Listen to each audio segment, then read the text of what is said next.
عزیزان مان، آج مارچ 1981 کی 13 تاریخ ہے اور درس قرآن کریم کا آغاز سورہ المؤمن کی آیت 77 سے ہو رہا ہے، 40/77۔ سابقہ آیات میں ذکر ہو رہا تھا اس کشمکش اور تصادم کا جو نظری طور پہ حق اور باطل میں اور عملی طور پر نبی اکرم صلی اللہ علیہ وسلم، حضور کی جماعت اور مخالفین کی جماعت میں آ رہا تھا اور بڑی شدت اختیار کیے چلا جا رہا تھا۔ حضور اور آپ کے ساتھ کی جماعت جو تھی بڑی لمبی تھی یہ مدت اس کشمکش کی، اور انہیں اس میں بڑی ہی تکالیف کا سامنا کرنا پڑا، مشقتیں اور صعوبات اٹھانی پڑی، اذیتیں اور کرب برداشت کرنے پڑے۔ وہ جو مخالفین تھے وہ تو پہلے سے ان کا جتھا بھی تھا، ان کے پاس مال و اسباب بھی تھا، گھر بار بھی تھا، انہیں گھر بار بھی چھوڑنا پڑا تھا، دوسری جگہ آ کے پناہ لینی پڑی تھی، تعداد بھی بڑی کم تھی، ساز و سامان بھی بہت تھوڑا سا تھا۔ لیکن کیا بات تھی کہ اس کے باوجود یہ ان کے مقابلے میں جم کے کھڑے رہے۔ عام دنیاوی اعتبار سے یہ چیز ہوتی کہ آپس میں یا تو یہ سرنڈر کر دیتی یہ جماعت، جو بھی کمزور جماعت ملکوں میں ہوتی ہیں، سلطنتوں میں لڑائیاں ہوتی ہیں، روز تصادمات ہوتے ہیں، جو قوم اپنے آپ کو کمزور محسوس کر دیتی ہے وہ سرنڈر کر دیتی ہے، جو قریب قریب برابر کی ہوتی ہیں وہ ایک دوسرے کے ساتھ مصالحت یا مفاہمت کر لیتی ہیں، تو کشمکش ختم ہو جاتی ہے۔ لیکن یہاں یہ صورت ہے، کمزور بھی ہیں، ناتواں بھی ہیں، بے سر و سامان بھی ہیں، لیکن اس کے باوجود نہ تو یہ سرنڈر کرتے ہیں نہ یہ مفاہمت ہی کرتے ہیں۔ تو یہ کیا چیز تھی جس کی بنا پہ یہ اس طرح سے عام دنیا کے تمام نہج اور اسلوب کے خلاف ڈٹ کے کھڑے ہوئے ہیں؟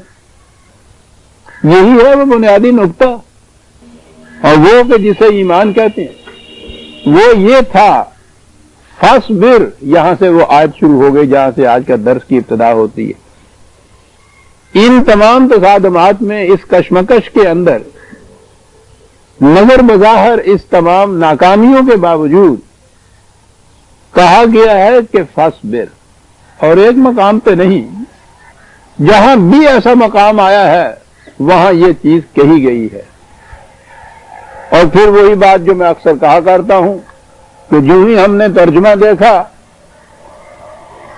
اور بات کہیں سے کہیں چلی گئی، اس صبر کا جو مفہوم ہمارے ہاں ہے کہ اچھا بھائی صبر کرو، یعنی جمع کچھ نہ ہو سکتا ہو، بے بسی انتہا درجے کی ہو، بے کسی کی ہو، کوئی تدبیر کارگر نہ ہوتی ہو، کچھ سوجھتا نہ ہو، وہاں یہ چیز ہوتی ہے کہ اچھا بھائی اب کیا کیا جا سکتا ہے، یہ صبر۔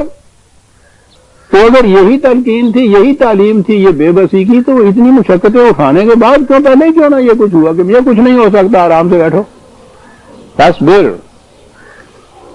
استقامت سے اپنے مشن پر قائم رہو، اس کے معنی استقامت ہوتا ہے ہلنا نہیں اپنے مقام سے، جم کے کھڑے رہنا ہے اپنے مقام سے۔ ہمارے ہاں جسے کہتا ہے ڈولنا بھی نہیں، وہ عرب اس معنی میں اس کو استعمال کرتے تھے، عبورہ ان کے ہاں ہوتا تھا کہ وہ جیسے وہ کشتی طوفانوں میں یا موجوں کے تلاطوں میں پہنچتی ہے تو وہ ڈولتی ہے اس طرح سے، تو وہ اس واسطے ہوتا ہے کہ اس میں وزن پورا نہیں ہوتا، وہ کشتی کے وزن کو برابر کرنے کے لیے ایک بڑا سا پتھر رکھ دیتے تھے ایک طرف، تو وہ اس توازن میں پھر وہ ان موجوں کے الکوروں سے ڈولتی بھی نہیں تھی۔ یہ تھا ان کے ہاں، اس لفظ سے یہ چیز تھی ان کے ہاں جو انہوں نے وضع کی تھی اس قوم نے۔ یہاں سے نظر آتا ہے کہ وہ کتنی دور تک ان کی نگاہ جاتی تھی، اور یہ الفاظ قرآن کے جو ہیں وہ کہاں سے ان کے معنی لیے جاتے ہیں، یعنی میدان کو چھوڑ دینا، ناکامی کا تسلیم کر دینا، شکست مان لینا، مفاہمت میں آ جانا تو ایک طرف رہا، جسے کہتے ہیں نا کہ ذرا سا دل ڈولے بھی نہیں ایسے مقام کے اوپر، صبر کے تو یہ معنی ہوتے ہیں۔ اس طرح سے جم کے کھڑے ہو جانا کسی مقام پہ کہ پاؤں ذرا ہلنے نہ پائیں، دل میں ذرا لغزش نہ اس کے اوپر آئے، فصبر۔ لیکن قرآن سے حکم تو نہیں دیتا، وہ تو کتاب کے ساتھ حکمت بھی نازل کرتا۔ یہ اتنی سی بات جو ہے، اب یہ تو یہ ہے نا کہ صاحب خدا نے چونکہ کہہ دیا ہے کہ استقامت رکھو، اس واسطے ٹھیک ہے استقامت رکھیں گے۔ اس قسم کی عطایت میں انسان کا سر تو جھکتا ہے، دل نہیں جھکتا، اور استقامت اسی عطایت میں کی جا سکتی ہے جس میں ساتھ دل بھی جھکے، یعنی یقین وہ ہو کہ جس میں دل اور دماغ دونوں کی رضامندی آ جائے۔ اور یہ اطمینان تو حاصل ہوتا ہے جب کسی حکم کے ساتھ اس کی علت، اس کی غایت، اس کی وجہ، اس کی سبب یہ بیان کیا گیا ہو، بتایا گیا ہو کہ کیوں ایسا ہم کہتے ہیں۔ یہ بات جب اطمینان قلب سے سمجھ میں بات آ جائے گی، ریزن اس کا جو ہے، ڈیوائز آف اٹ جو اس کا ہے، وہ جب بات سمجھ میں آ جائے گی تو اس کے بعد پھر کوئی شخص اس کو اس مقام سے نہیں ہٹا سکتا جہاں وہ ریزن کے اعتبار سے کھڑا ہوا ہوتا ہے، ورنہ اندھی تقلید کی بنا پہ ہو، یا کوئی ایسا حکم آمریت کا ہو کہ جس میں حکم تو آ جائے اور یہ نہ معلوم ہو کہ یہ حکم دیا کیوں گیا ہے، اس کی غائب کیا ہے، اس کی علت کیا ہے، یہ نہ ساتھ دیا گیا ہو۔ یہ ہوتی ہے آمریت، ڈکٹیٹرشپ، کہ اس کی ڈیوائز آف اٹ نہ بتایا جائے ساتھ۔ تو میں نے عرض کیا ہے کہ ایسے احکام کی عطایت وقتی طور پر مرتا کیا نہ کرتا تو ہو جاتی ہے، سر جھکتے ہیں اس کے سامنے، دل نہیں جھکتا، تو دل کیا کرتا رہتا ہے؟ وہ ہر وقت اس تلاش میں رہتا ہے کہ کوئی کسی طرح سے ایسا راستہ مل جائے کہ میں اوائڈ کر جاؤں اس کو۔ پھر عقل بہانہ ساز تو 100 ترکیبیں سجھا دیتی ہے اس سے نکلنے کی ترکیبیں، لیکن اگر اسے اس کے قلب کے اطمینان کے ساتھ منوایا جائے، منوایا نہیں جائے، یہ مانے اپنے قلب کے اطمینان کے ساتھ جو ریزن اور سبب بتانے کے ساتھ بعد ہی ہو سکتا ہے، تو پھر یہ اس کے اوپر جم کے کھڑا ہو جاتا ہے۔ قرآن کا انداز یہی ہے، اس نے جو کتاب کے ساتھ حکمت کو بھی کہا کہ منزل من اللہ ہے، تو اس کے معنی یہ ہے کہ ہم صرف قانون ہی ہم نے نازل نہیں کیا، اس قانون کی علت اور غائب ڈیوائز آف اٹ بھی ساتھ بتایا ہے کہ کیوں ہم ایسا کہتے ہیں، اور کیوں کہنے کے اندر یہاں تو جو احکام دیے جاتے ہیں، دنیا کا کوئی نہج بھی ہو حکومت کا، اس میں پہلی چیز یہ ذہن میں رکھی جاتی ہے کہ حکومت مستحکم رہے، قائم رہے، باقی چیزیں اس کے بعد میں آتی ہیں۔ حتیٰ کہ اگر ملک کے باشندوں کو مطمئن بھی رکھا جاتا ہے، ان کی ضروریات پوری کی جاتی ہیں، تو اس لیے کہ وہ حکومت کے خلاف اٹھ نہ کھڑے ہوں۔ اور خدا کے احکام و قوانین میں تو یہ بات ہی نہیں۔ غنی عن العالمین وہ کہتا ہے اپنے آپ کو کہ ہماری حکومت تمہارے ووٹس کی رہنے منت نہیں ہے کہ ہم تمہیں خوش رکھنا چاہتے ہیں تاکہ ہماری حکومت قائم رہے، یہ تو لعلکم ہے، تاکہ تمہیں یہ چیز مل جائے۔ تو وہ حکمت بھی بتاتا ہے کہ کیوں قانون یہ دیا، اور اس حکمت میں بتاتا یہ ہے کہ اس میں تمہارا کیا فائدہ ہے۔ یوں جم کے کھڑا ہوتا، ثم لا یجد فی قلوبہم حرجا مما قضیت۔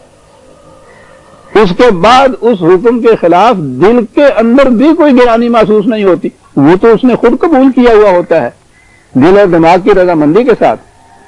تو کون سی چیز ہے جس کے لیے کہا کہ وَاصْبِرْ، جو کہا تو آگے کون سی بات کہی جس پہ وہ مطمئن ہوں، انہیں یقین ہو کہ ہاں واقعی ہمیں یہ راستہ چھوڑنا نہیں چاہیے، اس میں لغزش بھی نہیں پاؤں میں آنی چاہیے، ہمارے ہزیمت تو ایک طرفہ کہا اس لیے اِنَّا وعد اللہ حق۔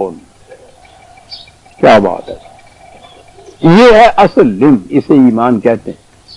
اب یہاں وعدہ جو ہے اس کے معنی تو وعدہ لیا جائے، خدا کا وعدہ جو ہے حق کے معنی لیا جاتا ہے کہ وہ سچا ہے، خدا کا وعدہ سچا ہے، ٹھیک ہے، یہ بات بھی ہے۔ وعدہ اگر یہ لیتے ہیں تو وعدے کے یہ معنی نہیں ہے۔ یہ نظر آتا ہے کہ عربوں کے ہاں کانسیپٹ غالباً نہیں تھا، یا قرآن کریم میں قانون کا لفظ تو نہیں آیا، اس دور میں یہ بات نہیں تھی، یہ اس کے لیے خدا کی طرف سے جہاں قوانین دیے جانے کا حکم ہے نا، اسے اس نے وعدے کے لفظ سے ہی تعبیر کیا ہے۔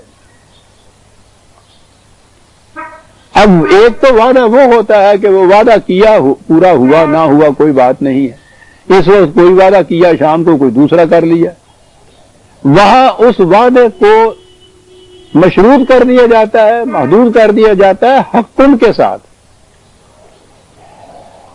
یہ حقن کا ترجمہ بھی عام طور پہ تو کیا جاتا ہے کہ وہ سچا ہے، تو ٹھیک ہے سچا ہونا بھی تو ہے، لیکن یہ تو حق کا لفظ جو ہے عربی زبان کے اعتبار سے، وہ حق اس وقت کہتے ہیں کسی تھیوری، کسی نظریے، کسی فارمولے، کسی قانون کو، وہ اس کی صداقت کا ثبوت یہ ہوتا ہے جو حقن کے لفظ کے اندر ہے۔ حق اس وقت ہوتا ہے جب وہ محسوس شکل میں اس کا نتیجہ سامنے آئے، محسوس شکل میں۔ یہ حقیقت ثابتہ ہے، ہمارے ہاں بھی اردو زبان میں لفظ بھی یہ عام استعمال ہو رہا ہے، یہ اگرچہ ذہنوں میں اب ہمارے ہاں حقیقت سے یہ معنی نہیں لیے جاتے۔ حقیقت کے معنی ہوتے ہیں کہ جو نظریہ عمل میں آ کر محسوس شکل میں اپنے نتائج جب دے دے سامنے، تو اس طریق سے جو اس نظریے کی تصدیق ہوتی ہے یا ثبوت کو ہم پہنچاتا ہے، اسے حقیقت کہتے ہیں۔ یہ ترجمہ کیا کوئی کرے، ٹروتھ اس کا ترجمہ انگریزی میں بھی کر لیا، ہمارے ہاں بھی سچائی ترجمہ کر لیا، بات ذہن میں نہیں آتی کہ وہ نظریہ حق ہوتا کس وقت اس کو حق کہا جائے گا، جب وہ جو دعویٰ کیا گیا ہے اس کے اندر وہ ایک حقیقت ثابتہ بن کر سامنے آ جائے۔ یہ وہ چیز ہے، وہ جو اقبال نے اس کو یہ کہا ہے، وہ بات یہی ہے، کبھی اے حقیقت منتظر نظر آ لباس مجاز میں۔ تو کوئی دعویٰ یاد رکھیے کہ دعوے کے معنی ہی ہیں کوئی فارمولہ، کوئی نظریہ، کوئی قانون، کوئی تھیوری، جب وہ حقیقت منتظر جو اس وقت تک ہوتی ہے جب وہ دعویٰ کیا جاتا ہے، وعدہ کیا جاتا ہے، ابھی محسوس شکل میں سامنے نہیں آتا تو اس کا ابھی انتظار ہوتا ہے۔ یاد رکھیے یہ قرآن جو ہے موسٹ سائنٹیفک چیز ہے، وہ فارمولہ دیتا ہے اور اس کے بعد کہتا یہ ہے کہ جاؤ اور لیبارٹری میں اس کے اوپر ٹیسٹ کرو جا کر۔ اب جس دوران میں اس پہ ٹیسٹ ہو رہا ہوتا ہے ابھی وہ اس کو فارمولہ یا دعویٰ یا وعدہ ہی کہتا ہے کہ ابھی تک یہ دعویٰ ہی ہے کہ ایسا ہوگا۔ وہ جس وقت ٹیسٹ ٹیوب کے اندر وہ کچھ بن جاتا ہے جو پہلے کہا گیا تھا تو اس وقت وہ اس کو حکم کہتا ہے۔ اب اگر آپ لیبارٹری میں تو یہاں لے جائیں اس چیز کو اور اس کے اندر جو محسوس شکل میں نتیجہ سامنے آنا ہے اس کو قیامت پہ اٹھا رکھیں، کون جیتا ہے تیری زلف کے سار ہونے تک؟ اب اسے آپ ایک عقیدے کی روح سے تو آپ مانتے رہیں، یہ حقیقت بن کے آپ کے سامنے نہیں آیا۔ قرآن یہاں کے انسانوں کو، دنیا کے انسانوں کو انسانوں کی زندگی بسر کرنا سکھاتا ہے، وہ تو یہاں کے معاملات سدھارتا ہے تمہارے۔ یہ الگ بات ہے، میں آگے عرض کروں گا کہ ان کے سدھرنے کے ساتھ ہی انسان کی زندگی مسلسل جو آگے چلتی ہے وہ بھی سدھرتی چلی جاتی ہے، لیکن پہلی چیز یہاں سدھرنا ہے اس کا، وہ حقیقت منتظر لباس مجاز میں یہاں سامنے آئے گی۔ اور میں ابھی عرض کرتا ہوں، ابھی تو آیت کے پہلے 4 لفظ میں نے پڑھے ہیں، آگے آتی ہے بات نظر آ لباس مجاز، تو یہ آ گیا، یہ تھی وہ چیز ان وعد اللہ حق، اس پہ یقین تھا ان کا کہ یہ جو قانون خداوندی ہے، اب اس کا ترجمہ کیجیے قانون خداوندی وعد اللہ کا، انہیں اس کا یقین تھا کہ قانون خداوندی ایک حقیقت ثابتہ بن کے سامنے آئے گا، اس کے جو وعدہ کیا گیا ہے، جو اس کے متعلق جو کہا گیا ہے کہ ایسا ہو کے رہے گا وہ ہو کے رہے گا، یہ تھا انہیں یقین۔ اس یقین کی بنا پہ ان سے یہ کہا جو کہ فاصبر، اب اس کشمکش کے اندر نہ تمہارے پاؤں میں لغزش آئے، نہ دل میں کسی قسم کا ارتیاب یا شک پیدا ہو، جم کے کھڑے رہو۔ وہ کیوں جم کے کھڑے رہے؟ اس لیے کہ کہ انہیں اس کا یقین تھا کہ جو کہا جا رہا ہے اس نے حقیقت بن کے آنا ہے سامنے ہمارے. یہ یقین ان کو اس چیز کے اوپر لگتا تھا کہ وہ کھڑے رہتے تھے اپنے وعدے کے اوپر. اور اگلی آیت میں بڑی خوبصورتی سے یہ بات سامنے آ گئی. عرصہ بڑا لمبا تھا. 13 سال کی زندگی حضور کی مکی. اس کشمکش کے اندر تکلیفیں برداشت کرتے صعوبات کو سہتے ہوئے 13 سال مسلسل. اور 13 سال 23 سال تو ساری نبوت کی زندگی ہے اور 23 سال بھی قیامت تک کے لیے نبوت ہے. یعنی اس نبوت کی زندگی کا ایک ایک سانس صدیوں پر بھاری ہے. اب اس میں سے جو 23 میں سے 13 سال نکل جائے مکے کی زندگی میں مصیبتیں جھیلتے بازار کہتے ہوئے ان الفاظ میں کہ مار کھاتے ہوئے کوئی نتیجہ بازار سامنے نہ آ رہا ہو، تو یہ چیز بڑی صبر آزما ہے. ہماری زبان میں جسے کہتے ہیں صبر آزما، تھکا دینے والی ہے. اس کے لیے بڑے ہی محکم یقین کی ضرورت ہے کہ ان وعد اللہ حق. اب ایسے مقام میں وہ آیت سامنے آتی ہے. 3-4 مقامات کے اوپر یہ آیت آئی ہے. ایسا ذہن میں آتا ہے اس کے سباق کو تصور رکھ کے یا پس منظر کو کہ نبی اکرم صلی اللہ علیہ وسلم یا صحابہ اکبار ان کے دل میں، یا میں کہوں گا کہ خود حضور کے دل میں، کیونکہ یہاں صیغہ جو قرآن نے استعمال کیا ہے واحد کا ہے، مخاطب کا ہوتا ہے. بڑی معصوم ہے یہ آرزو دل میں. اور میں نے عرض کیا کہ مکے کی زندگی کے بعد مدینے کی زندگی کے اندر بھی شروع میں دوسرے ہی سال وہ جو سلسلہ شروع ہوا ہے لڑائیوں کا، اب میدان جنگ میں آ گئے. یہ پتہ ہے مکہ تک 7 سال اس میں لگ گئے. وہ وہاں کی مخالفت میں کامیابی کا آخری دور تو فتح مکہ کا آیا تھا نا. 13 پہلے کے 7 اس میں، اس 7 سال کے اندر اگر تاریخ کے یہ بیان صحیح ہے تو کم از کم یعنی وہ غزوات اور ہوتے تھے، مار کے چھوٹی چھوٹی لڑائیاں اور ہوتی تھیں. ان کو وہ شمار کرتے ہیں تو قریباً 80-82 کے قریب گناتے ہیں. یعنی ہر روز کوئی نہ کوئی جنگ، یوں سمجھ لیجیے. اور جنگ ویسے نہیں ہو رہی تو وہ کون سے چین سے بیٹھنے دیتے تھے گھر میں. 7 سال یہ تو نظر آتا ہے کہ حضور کے قلب مطہر میں بھی یہ ایک معصوم سی آرزو تھی جس نے شاید انگڑائی لی ہو کہ یا اللہ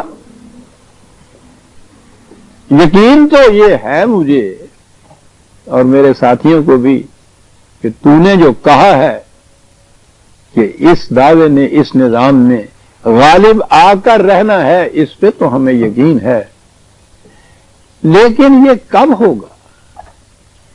اس لیے کہ بہرحال طبعی طور پر عمر بڑھتی جا رہی تھی. زندگی وہاں پہنچ چکی تھی جہاں اگلا کنارہ زیادہ قریب ہوتا ہے. کشمکش کا یہ مرحلہ طویل سے طویل تر ہوتا جا رہا تھا. تو یہ چیز دل میں آ جانا کہ بار الہ کہ یہ جو کچھ ہو رہا ہے اس کے محسوس نتائج میری زندگی میں سامنے آ جائیں گے یا میری ساری عمر اسی طرح سے گزر جائے گی باہر کھاتے ہوئے ہی، بڑی معصوم سی آرزو ہے. یہ ہے وہ چیز جس کے متعلق قرآن کریم میں 3-4 جگہ ایسے مقام آئے ہیں کشمکش کے جہاں یہ کہنا پڑا. اب میں اپنا عرض کر دوں یوں ہی ایک جذباتی چیز کہ جہاں یہ چیز تھی رسول اللہ صلی اللہ علیہ وسلم کے دل میں یہ آرزو بیدار ہوئی کہ یا اللہ میری زندگی میں یہ ہو جائے گا یا نہیں، تو جی چاہتا تھا کہ اللہ تعالیٰ کم از کم اتنا تو کر دیتا. اس کو تو پتا تھا کہ ہو جانا ہے، انہیں کہہ دیتا کہ نہیں اطمینان رکھو ہو جائے گا، تمہاری زندگی میں ہی ہو جائے گا، تو کچھ تسلی تو ہوتی. لیکن صاحب وہ تو ایسا سخت قانون والا ہے، اتنی رعایت بھی نہیں برتی کہ ایسے موقع میں یہ کہہ دے کہ اطمینان رکھو ہو جائے گا. اس سے بات اگلی زندگی جو باقی تھی حضور کی اس میں اور ہو جاتا کہ اللہ نے کہہ دیا کہ یہ ہو جائے گا. یہ چیز بھی نہیں کہی، کہا فَإِمَّا نُرِيَنَّكَ بَعْضَ الَّذِي نَعِدُهُمْ أَوْ نَتَوَفَّيَنَّكَ. تمہیں اس سے غرض نہیں ہے کہ یہ تمہاری زندگی میں اس کے نتائج سامنے آتے ہیں یا بعد میں آتے ہیں، کیونکہ اس نظام کا اور اس کے نتائج کا تعلق تنہا تمہاری زندگی سے نہیں ہے، یہ تو انسانیت کے لیے ہے، اور انسانیت میں تو قائم رہنا ہے، بڑھتے چلے جانا ہے۔ اس میں کیا عرض ہوتا ہے کہ ایک فرد رہتا ہے یا نہیں رہتا میرے اندر؟ اف، یعنی انسانی اعتبار سے معاذ اللہ میں کہوں گا کہ کتنا رکھا جواب ہے جو دیتا جا رہا ہے، لیکن کتنا یقین محکم تھا۔ اب یہ جو ہے مقام، یہاں تو کہا کہ فَإِلَيْنَا يُرْجَعُونَ، ہمارے ہاں وہ ترجمہ کہ کوئی بات نہیں، یہاں اگر نہیں ہوتا تو نہ ہو، کوئی بات نہیں، یہ کہاں جائیں گے بھاگ کے؟ آنا نا ساڈی گلی چ خیر چ پھر اوتھے پھڑاں گے انہوں نے، یعنی یہ وہ کہتے ہیں کہ کوئی بات نہیں ہے، انہوں نے آنا ہے نا قیامت میں ہمارے ہاں، تو یہاں تو ان کا کچھ ہم بگاڑ نہیں سکے، کوئی بات نہیں ہے، وہاں آئیں گے وہاں پکڑ لیں گے ہم ان کو۔ فَإِلَيْنَا يُرْجَعُونَ، یہ بات ہی اور ہے قرآن کی، راجعون اور یرجعون کی۔ کہا کہ یہ بھاگ کے کہیں جا ہی نہیں سکتے، ان کا تو ہر قدم اٹھ رہا ہے اس انجام کی طرف جو اس کشمکش کا ہونا ہے۔ یہ یرجعون تو آ رہے ہیں، یہ یا راجعون جو ہے وہ تو اس میں فاعل ہے، جس کے معنی ہے ہو رہا ہے۔ یہی نہیں کہ یہ ہوگا کسی زمانے میں، جا کے آئیں گے ہماری طرف، تو کہا یہ تو ان کا تو ہر قدم اٹھ رہا ہے ہماری طرف، اس لیے یہ سوال ہی نہیں کہ یہ ہو کر نہ رہے۔ اب یہ جو بات ہے کہ کب ہو کر رہے، اس کا جواب جو ہے یہ دوسرے مقام پہ وہ آیا ہے، یہی آیا ہے 13/40 میں، وَإِن مَا نُرِيَنَّكَ بَعْدَ الَّذِي نَعِدُهُمْ أَوْ نَتَوَفَّيَنَّكَ، یہاں تک تو وہی الفاظ کہ جو کچھ کہا جا رہا ہے اس کے محسوس مرئی نتائج تمہاری زندگی میں سامنے آ جائیں یا اس کے بعد آئیں۔ آگے ہے فَإِنَّمَا عَلَيْكَ الْبَلَاغُ وَعَلَيْنَا الْحِسَابُ، یہ اس کا جو حساب ہے کہ یہ کب فصل پکے گی، یہ ہمارا مقرر کیا ہوا ہے، ہم جانتے ہیں، اور ایک ایک دن اس کا حساب ہم رکھ رہے ہیں، کر رہے ہیں، کب ہوگا یہ تو ہمارے ذمہ ہے۔ تم نہیں یہ کر سکتے کہ اتنے دنوں کے بعد تمہاری خواہش کے مطابق یہ فصل پک جائے۔ کسان کے بچے کتنا بھوکا مر رہے ہوں، کتنا ہی اس کا جی چاہے کہ آج شام کو کسی طرح سے اس میں سے دانے نکلیں، اس گیہوں نے تو 6 مہینے کا عرصہ لینا ہے۔ کہا یہ تو عین الحساب کے تو معنی یہ ہے کہ یہ جو ہمارا مقرر کردہ قانون ہے، یعنی جسے آپ آج کی اصطلاح میں کیلکولیٹڈ کہتے ہیں نا، یہ بڑی عجیب چیز ہے حساب کی۔ یعنی یہ نہیں کہ خدا کے ہاں بھی یہ چیز ہوتی ہے کہ اچھا کوئی نہیں، یہ ذرا جلدی کر دو، آج ایسے ہی کر دو، کچا پکا ہی صحیح نہ، یہ تو اس حساب کے مطابق ہونا ہے کہ کب یہ سامنے آنا ہے۔ اب رہے تم تو تمہارا کام یہ ہے انما علیک البلاغ، تمہارا کام یہ ہے کہ تم اسے پہنچائے چلے جاؤ۔ کیسا عجیب پروگرام ہے یہ